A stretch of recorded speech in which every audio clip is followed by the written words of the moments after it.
क्या एलओसी के उस पार 53 किलोमीटर दूर कुछ बड़ा होने वाला है?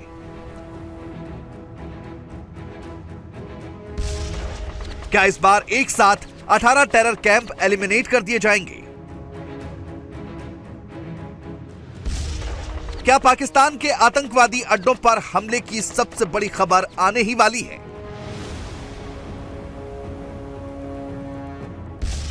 क्या तैयारी हो गई है? प्लानिंग रेडी है, बस ग्रीन सिग्नल का इंतजार है। अब की बार जो हमला होगा वो कैसा होगा, किस किस लोकेशन पर होगा, हमले के वक्त की तस्वीरें कैसी होंगी?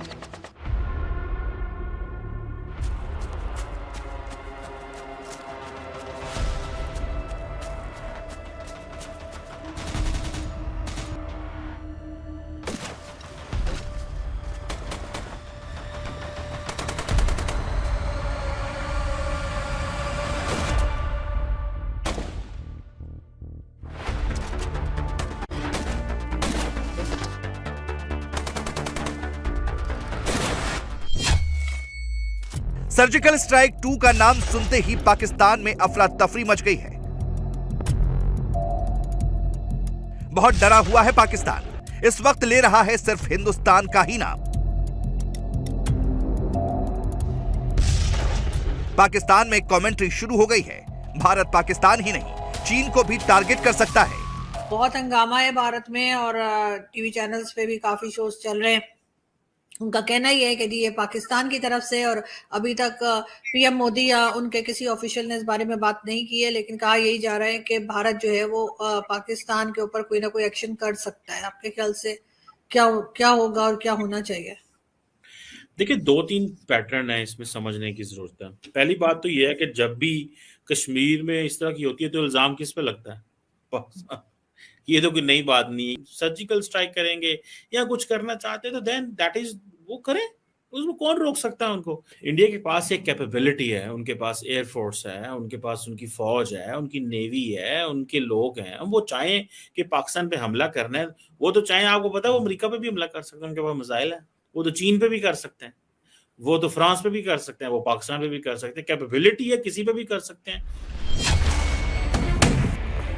डर सिर्फ भारत की सैन्य शक्ति का नहीं, पाकिस्तान तो मोदी का नाम सुनकर भी थर थर कांप रहा है।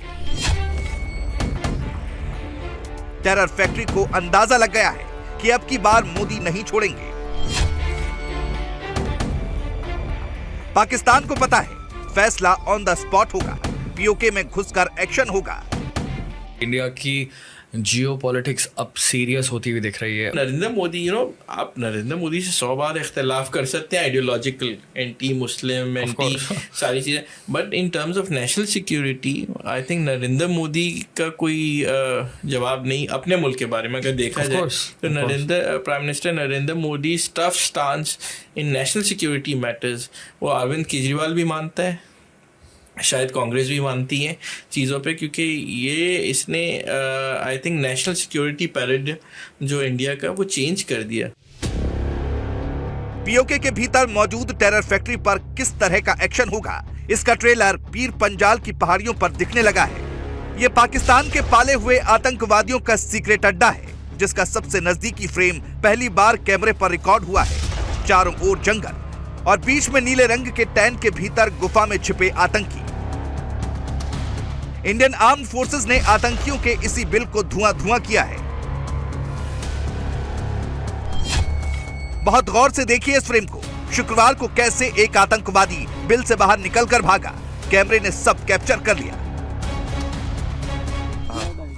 नहीं क्लियर आ रहा है, थोड़ा और नीचे साइड मारा ना, ये हो गया, ये सही था, ये सही है। अभी थोड़ा ये कॉर्नर वाला बच गया। कॉर्नर है, दूसरा निकालेगा वो। नीचे धस रहा है, बिल्कुल ठीक है यार, नीचे धस रहा है, सही है। ये बहुत वेरी गुड, बहुत सही। ऐसे मारो, ये अपनी तरफ और पीछे मारो, अपनी तरफ थोड़ा सा। गुड शो, बिल्कुल हाइट बर्बाद हो गई है। थोड़ा और लेफ्ट की तरफ लेके 2 राउंड और मार देना। डायरेक्शन सही है आपका, रेंज सही है। ये बंदा भागा नीचे, मुंह के साइड से नीचे भागा है। फायर करो जल्दी, राइट साइड में बंदा नीचे की साइड भागा।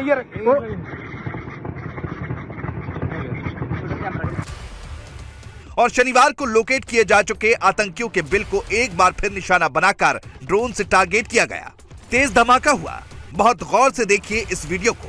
विस्फोटकों से लैस ड्रोन ने पहले आतंकियों के ठिकाने को धमाके से तबाह किया, फिर धीरे धीरे नीचे की ओर गया ताकि कैजुअलिटी का पता लग सके।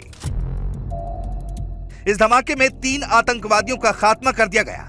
2 बिल में जाकर घुस गए, बाद में उन्हें भी टारगेट किया गया। अनंतनाग के अलावा एक दूसरा ऑपरेशन बारामूला में लाइन ऑफ कंट्रोल के पास उरी में भी हुआ है। इस एनकाउंटर में 3 आतंकियों को ढेर कर दिया गया है।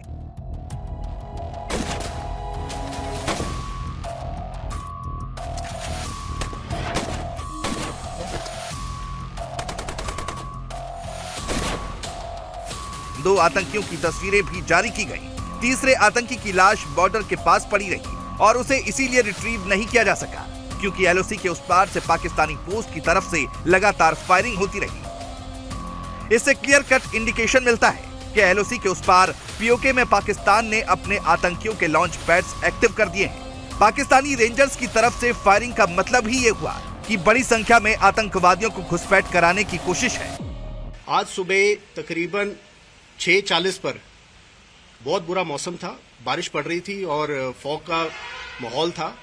हमारे यहाँ रुस्तम बटालियन के हथलंगा एरिया के अंदर एक जो एम्बुश साइटेड था, उसने नोटिस किया कि 3 से 4 टेररिस्ट ये एलओसी क्रॉस करने की कोशिश कर रहे हैं हथलंगा नाला के नजदीक। इमीडिएटली कांटेक्ट एस्टैब्लिश किया गया। ये टेररिस्ट के साथ फायर फाइट तकरीबन 2 घंटे तक चली, 6:40 से लेके 8:40 तक। इस फायर फाइट के अंदर हिंदुस्तान फौज ने यूबीजीएल्स, एमजीएल्स और रॉकेट लॉन्चर्स का इस्तेमाल किया और इस फायर फाइट के अंदर एक टेररिस्ट न्यूट्रलाइज किया गया। इसके बाद जो एम्बुश पार्टीज वहां थी, उन्होंने नोटिस किया कि 2 टेररिस्ट जो कि इंजर्ड हुए हैं, उन्होंने अपनी थोड़ी मूवमेंट बदल ली है।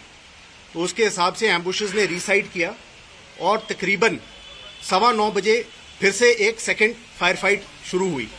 ये फायर फाइट तकरीबन आधे घंटे तक के लिए चली, जिसके अंदर की दूसरा टेररिस्ट भी न्यूट्रलाइज कर दिया गया।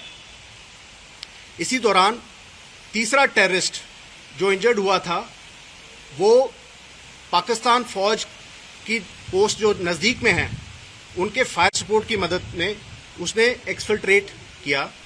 इसमें यह चीज नोट करने की जरूरत है कि पाकिस्तान आर्मी की पोस्ट ने इस टेररिस्ट को एक्सफिल्ट्रेट करने के लिए फायर सपोर्ट दिया और हमारी तरफ फायर किया। फौज की जो पार्टीज इन्वॉल्व थी, उन्होंने वहां क्वाडकॉप्टर भी फ्लाई किए। पाकिस्तान फौज ने हमारी क्वाडकॉप्टर्स के ऊपर भी फायरिंग की और ये टेररिस्ट जो तकरीबन 300-400 मीटर पाकिस्तान की तरफ एक्सफिल्ट्रेट किया, वहां जंगल एरिया के अंदर ये जाके वहां गिर गया और हमारे अनुमान के हिसाब से वो उसकी वहां ही वाज किल्ड देयर। इस ऑपरेशन के अंदर पाकिस्तान के 3 टेररिस्ट न्यूट्रलाइज कर दिए गए हैं। 2 टेररिस्ट की बॉडी रिकवर की गई है। एक टेररिस्ट पाकिस्तान की साइड में जाके उसकी डेड बॉडी पड़ी है, जिसका हमें अनुमान है कि उसकी बॉडी उधर से रिकवर कर दी गई है किसी से। एंड ये ऑपरेशन दर्शाता है कि पाकिस्तान फौज किस तरीके से मुलव्विज़ है, टेररिस्ट को हमारे यहाँ इन्फिल्ट्रेट करने की मदद करती है, उनकी फायर सपोर्ट देती है और मॉरल सपोर्ट देती है। एंड कश्मीर के अंदर किस प्रकार से पाकिस्तान की फौज मुलव्विज़ है यहाँ पे हमारे पीस और सिक्योरिटी को हार्म करने के लिए। पाकिस्तान को जब भी भारत में घुसपैठ करानी होती है, बड़ी संख्या में आतंकवादियों को एलओसी के इस पार इन्फिल्ट्रेट कराना होता है, तो वो इसी टैक्टिक का इस्तेमाल करता है। उरी के पास घुसपैठ के दौरान मारे गए आतंकवादियों से बरामद हथियारों का जखीरा देखकर आप अंदाजा लगा सकते हैं कि इस बार पाकिस्तान कितनी बड़ी प्लानिंग के साथ भारत को टारगेट करना चाहता है। रिपोर्ट्स के मुताबिक आईएसआई अपने आतंकवादियों को मेड इन चाइना हथियारों के साथ हमले के लिए भेज रहा है। इसके अलावा चीन में बने हथियार जैसे कि पिस्टल, ग्रेनेड और नाइट विजन डिवाइस भी आतंकवादियों को दिए जा रहे हैं।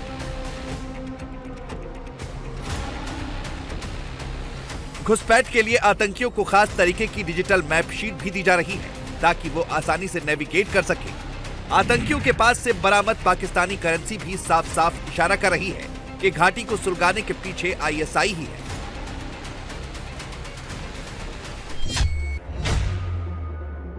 बॉर्डर के उस पार एलओसी के करीब 53 किलोमीटर दूर पाकिस्तान ने अपने 18 टेरर कैंप्स को इसीलिए एक्टिवेट किया है। रिपोर्ट्स के मुताबिक ज्यादातर आतंकी कैंप धीरे धीरे घाटी से पीओके में शिफ्ट हो गए हैं। मुजफ्फराबाद के पास के इलाके जैसे नीलम, खानिन, मकरी और नियाजपुरा के करीब इन सारे कैंप्स को लगाया गया है। इन आतंकी कैंप में निर्देश पीओके के मुजफ्फराबाद में बैठे आईएसआई के हैंडलर की ओर से दिए जा रहे हैं। पाकिस्तान को लगता है कि अगर टेरर कैंप पाकिस्तानी सेना के कैंप के पास रहे तो उनको भारत की जवाबी कार्रवाई से बचाया जा सकता है। इसके अलावा लॉन्चिंग पैड पर भी पाकिस्तानी सेना की सक्रियता बढ़ती नजर आ रही है।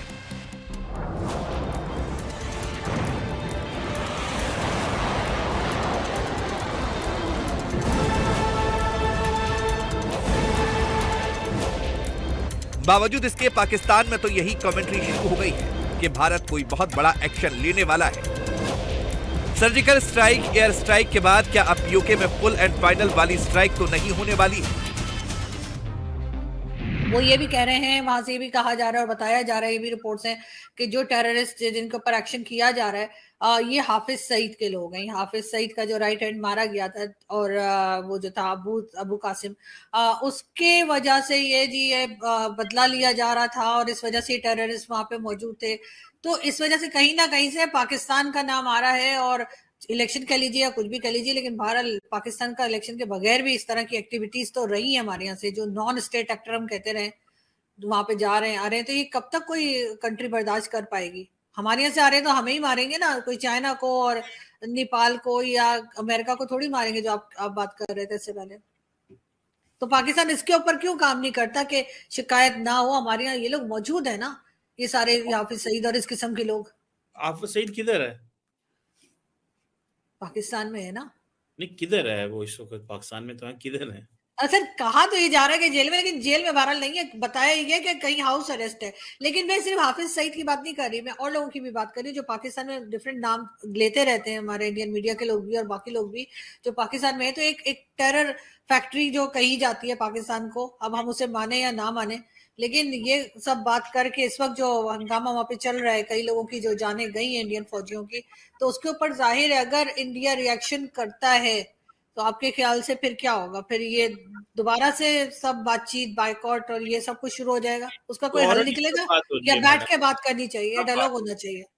कब बात हो रही है इंडिया पाकिस्तान की? तो कोई बात नहीं हो रही। मैंने तो पहले ही कह दिया है कि हमारी गलती है, नहीं कश्मीर में जहाज लॉन्च करना चाहिए, नहीं अफगानिस्तान में जहाज जाना चाहिए। It should have been only the military, the army wearing the uniform, they should do whatever. Kashmir पे हमला करना, इंडिया पे हमला करना, अफगानिस्तान पे द यूनिफॉर्म पहने लोग करें ना, that is what is needed, that is what. हम फिर हारे जीते जो भी हो, वो एटलीस्ट आपको पता है यार, आपकी फौज है, आपके लोग हैं, आपकी पार्लियामेंट ने डिसीजन लिए हुए हैं। भारत मान लगाएगा और भारत पाकिस्तान को जो है वो ये जो कुछ हो रहा है कश्मीर में उसके जवाब में अब भारत भी जो है वो एक्शन करेगा, तो ये हमारा तो सर सैंडविच बन जाएगा और हमारी तो मतलब बैंड बज जाएगी बकौल मेजर साहब के। तो आपके ख्याल से इसके ऊपर कोई काम करना चाहिए या हम बैंड बजने का इंतजार करें अपना, कि उधर से इंडिया भी हमें अटैक कर दे और इधर से बैंड तो बजी, अफगानिस्तान साइड से तो ऑलरेडी बजी हुई है। India is a nation state, they are a sovereign independent state and उनकी एक मिलिट्री है जो उनको पाकिस्तान की मिलिट्री के बारे में बताती है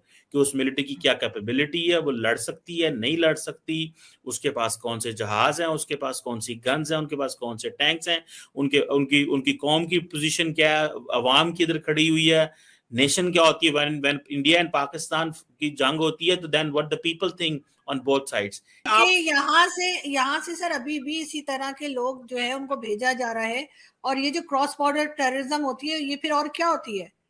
ये आप अगर कहें कि जी वो तो फ्रीडम फाइटर है, तो सर फिर तो बलूचिस्तान में भी फ्रीडम फाइटर है सर, वहां से तो कोई यहाँ नहीं आ रहा ना। आप मुझे ये बताइए ना कि हमारी कश्मीर में भी कोई दाखिल हो रहा हो, यहाँ पे भी कोई हंगामा कर रहा हो, ये तो सब हम ही कर रहे हैं ना, ये तो सारी चीजें हम ही कर रहे हैं। बात सुने, क्या डिस्प्यूटेड टेरिटरी है कि नहीं? पाकिस्तान की सरकार कहती है हम नहीं करते, इंडिया की सरकार कहती है हम करते हैं, ये पाकिस्तान करता है। आप पाकिस्तान की सरकार का वर्जन को एक्सेप्ट नहीं करना चाहती, आप भारत की सरकार के वर्जन को एक्सेप्ट करना चाहती हैं, आपकी चॉइस है। मैं आपको थोड़ा जबरदस्ती बना सकता हूं। पाकिस्तान को सबसे ज्यादा चिढ़ इस बात से मची है कि कश्मीर का मुद्दा तो फ्लॉप हुआ ही, उसके भेजे हुए आतंकवादी भी चुन चुन कर मारे जा रहे हैं। ऊपर से यूएई के डेप्यूटी प्राइम मिनिस्टर ने कुछ दिन पहले India middle east Europe economic corridor का जो वीडियो शेयर किया, उसमें पीओके सहित पूरे जम्मू कश्मीर रीजन को भारत का हिस्सा दिखा दिया। यानी एक तरफ इस्लामी देश भी कश्मीर मुद्दे पर अब पूरी तरह भारत के साथ खड़े दिख रहे हैं, ऊपर से पूरा का पूरा पीओके भी भारत से मिलने को आतुर दिख रहा है। पाकिस्तान इसीलिए इतना छटपटा रहा है। सर, क्या लगता है ये सारी चीजें देखने के बाद, इन हालात को देखने के बाद जम्मू एंड कश्मीर के लोग आएंगे इंडिया के बाद, जो कश्मीर है वहाँ के लोग आना चाहेंगे पाकिस्तान के साथ? मुसीबतें देखकर वो यहाँ से भी भागेंगे। ये मकबूजा कश्मीर, वो उसने कहा आखिरी बात की, मकबूजा कश्मीर ये है वो नहीं। ये कह रही है कि भाई आप लोग भी चाहते हैं, हम लोग भी चाहते हैं कि कश्मीर, इंडिया के पास जो कश्मीर है, जम्मू एंड कश्मीर, वो भी हमें मिल जाए। इंडिया को दे देंगे, सही रहेगा। ये भी इंडिया को दे देंगे। जो जम्मू कश्मीर है इंडिया के पास और ये वाला कश्मीर है, हम खुश है यहाँ पे, आप लोग खुश है, जम्मू कश्मीर में लोग नहीं खुश। आप बताएं कौन खुश है? वो वाले खुश है, यहाँ पे खुश भी नहीं है, खफे हैं साहब। सर ने कहा कि इस वाले हिस्से को भी ना इंडिया को दे देना चाहिए, क्या समझते हैं? इससे वो पीओके पाकिस्तान के हाथ से छिटक रहा है, इसीलिए अब वो पीओके के लोगों को भी टारगेट कर रहा है। रिपोर्ट्स के मुताबिक पाकिस्तानी सेना और आईएसआई से जुड़े आतंकी संगठनों ने पिछले 2 साल में पीओके के 150 लोगों का अपहरण कर लिया और उन्हें रेडिकलाइज करके टेररिस्ट बना दिया, और अब उनमें से ज्यादातर आतंकियों को भारत में दाखिल कराने की तैयारी है। इसीलिए एलओसी पर पाकिस्तान इतना उछल रहा है, छटपटा रहा है, सीज फायर का उल्लंघन कर रहा है, आतंकियों को सेफ पैसेज देने के लिए लगातार फायरिंग कर रहा है। लेकिन पाकिस्तान को याद रखना चाहिए, हिंदुस्तान में किसकी लीडरशिप है। ये पुराना भारत नहीं है, नया भारत है। जिसे कोई छेड़ता है तो ये नया भारत उसे छोड़ता नहीं। और अगर पाकिस्तान को अब भी शक है तो अपने लोगों की बात सुन ले। मोदी अभी भी है और मुमकिन है कि 24 में भी मोदी ही आएंगे, और अगर ऐसा हुआ तो पाकिस्तान में मौजूद एक एक आतंकवादी की शामत आएगी। But the public opinion is that this man delivers. This man is the right person for Indian perspective. और वो भी तो मशहूर स्टेटमेंट है, मोदी है तो मुमकिन है। So क्या यही कुछ वजूहत हैं जिसकी वजह से बीजेपी बहुत हेट है इंडिया में? I think Modi has done it for अगला India. इलेक्शन किसका देखते हैं? Narendra Modi. But that Modi wave will continue with work. I think BJP again थोड़ा सा minus plus 270 to 300 Lok Sabha seats. Somehow I see that winning. अच्छा, हम लोग अभी बात कर रहे हैं जियो पॉलिटिक्स की, और जिस तरह से बीजेपी गवर्नमेंट लेकर चल रही है जियो पॉलिटिक्स को सीरियसली, इंडिया की जियो पॉलिटिक्स अब सीरियस होती हुई दिख रही है, उनकी इम्पोर्टेंस बढ़ती हुई दिख रही है इस पूरी रीजन के अंदर, not only South Asia, in the whole world. So how do you see it? लेकिन इंडिया के बराबर में एक और मुल्क है जो कि चाइना है, जो कि ऑफ कोर्स एक सुपर पावर है और अपनी पावर को बरकरार रखना चाहता है, और साथ में इंडिया है जो कि पावरफुल हो रहा है। सो how do you see these countries, India and China? So first of all, India is a reality, a global reality. It's one of the emerging superpowers. India TV हर वक्त हर जगह डाउनलोड करने के लिए सर्च करें India TV news Google Play Store या app store पर।